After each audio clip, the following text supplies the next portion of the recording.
Why you should never argue. Have you ever watched someone dismantle a fight simply by not showing up to it?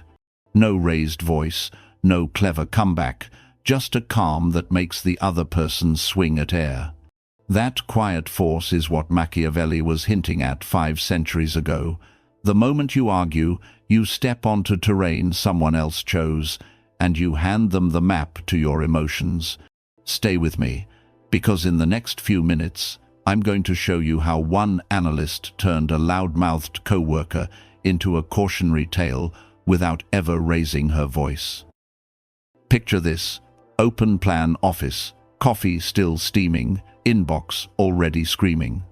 Across the desk, Jake equal parts charisma and cholesterol drops. Funny how some people think numbers are optional. Heads swivel, he's aiming at you. Yesterday your budget flagged his project for overruns, and now your pulse is spiking. You feel the sentences climbing your throat, each one a little lawyer begging to be heard. That, right there, is the trap. Machiavelli writes that people are so simple, so hungry for present needs, that the deceiver will always find someone ready to be deceived. Jake isn't hunting for truth, he's fishing for fireworks. Give him sparks, and you become the speckle, not the accountant who warned him. We're taught facts win. Neuroscience calls the backfire effect.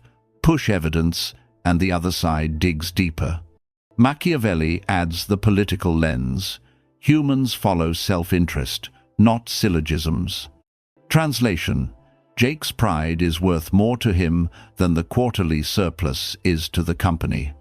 Argue, and you upgrade his ego from economy to first class. Stay silent, and you keep the aisle clear for his next unforced error. In The Art of War, yes, Machiavelli wrote one, he praises generals who move without announcing intent. Silence preserves mystery, and mystery commands attention. When you refuse to volley back, you're not losing the exchange. You change the venue from a noisy coliseum to a quiet courtroom where perception is judge. Co-workers don't tally facts, they tally confidence. Your calm becomes a mirror that shows Jake's sweat. Let me give you the receipts. A 2022 study in the Journal of Organizational Behavior tracked 147 high-stakes meetings. Teams that let one loud member dominate airtime saw a 14% drop in quarterly profit and a 24% jump in turnover. Silence isn't polite, it's profitable. Meet Lara, 29, CPA, allergic to small talk. Every stand-up Jake tested her. You sure those variances aren't rounding errors? Week 1, she defended. Week 2, she snapped. Week 3, she landed on a quote, maybe apocryphal, still useful. Never attempt to win by force what can be won by silence. Week 4, she ran the 3 seconds protocol. Still face, soft eyes, 6-foot cushion. Jake escalated, craving contrast. Lara gave him none. By Friday, he was shouting at a wall that wouldn't echo. Next, all hands, the manager quietly shifted Jake's budget to a tighter leash. Nobody argued, yet the problem was solved. Silence starves the provocateur of feedback. Without feedback, he can't calibrate dominance. Deborah Tannen calls it trouble talk. The instant you respond to bait, you authorize the baiter to set the terms. Machiavelli just adds, choose the terrain or be crushed on someone else's. 4 silent tactics you can use tomorrow. Micro nod, micro smile. Pivot back to your screen message received, not dignified.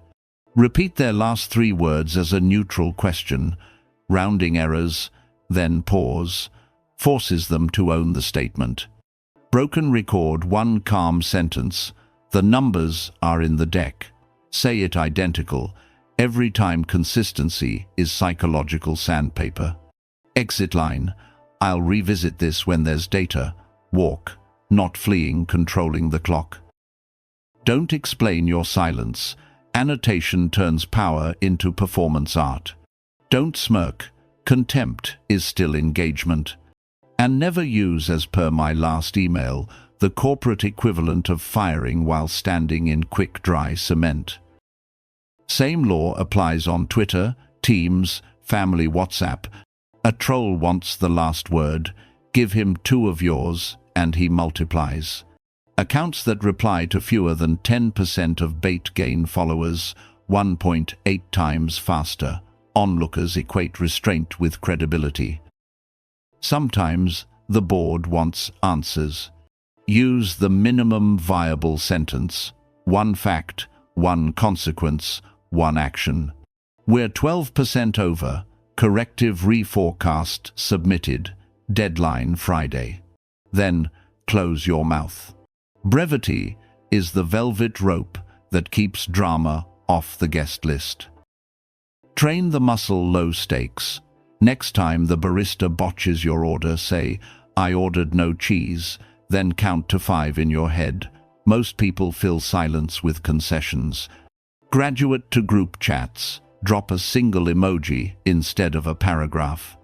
You're rewiring your nervous system to see quiet, not as awkward void, but as prime real estate you own. But isn't this manipulation? Machiavelli retorts that the lion and the fox are both in nature's toolbox. Using them is survival, not sin. Silence isn't deceit, it's selective honesty. You aren't lying, you're refusing to audition for somebody else's tragedy.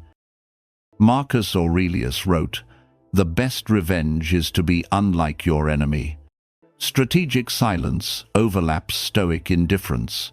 Both deny the external world the right to disturb your internal weather. Combine them, and you get a force field that feels like courtesy, but functions like artillery. Victory isn't Jake admitting defeat, he never will. Victory is walking to your car at 5:07 p.m. with enough mental bandwidth to enjoy your music. Objective metrics: fewer after-hours ruminations, lower resting heart rate, higher peer-rated influence. Subjective metric: you sleep through the night while Jake Googles how to sound smarter in meetings. Success tempts you to speak early, to educate others. Resist. Machiavelli warns that human appetites are insatiable. Feed them once, and they return hungrier. Keep the quiet cadence, or the cycle reboots with higher stakes. Reputations compound like index funds. Each unreturned jab buys you 1 share of mystique. 10 years later, you're not the quiet one, you're the one nobody messes with. The promotion panel doesn't recall what you said, only that nobody rocked the boat when you were aboard. If a rival's error risks sinking the company, document, escalate, let gravity finish the job. The prince never swings the axe if the executioner is already on retainer. Your silence bought you the timeline. Use it to build an evidence folder, not a soapbox. Same law applies at home.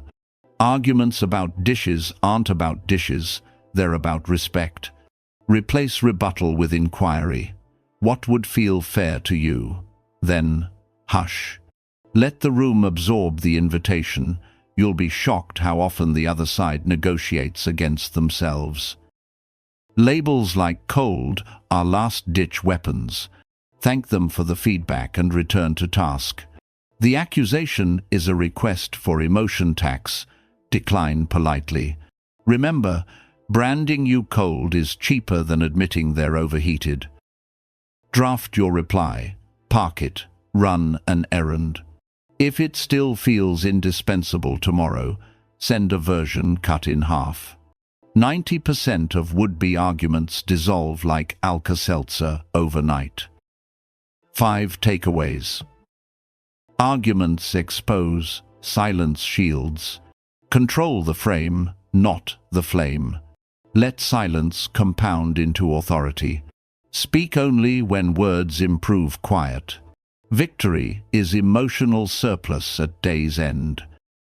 Next time anyone baits you into verbal combat, remember Machiavelli's timeless hedge. Never waste strength where presence suffices. Stay quiet, stay calculating, stay free. Drop a quiet power in the comments if you're choosing silence this week, and subscribe for more strategies that keep you 10 moves ahead without ever raising your voice.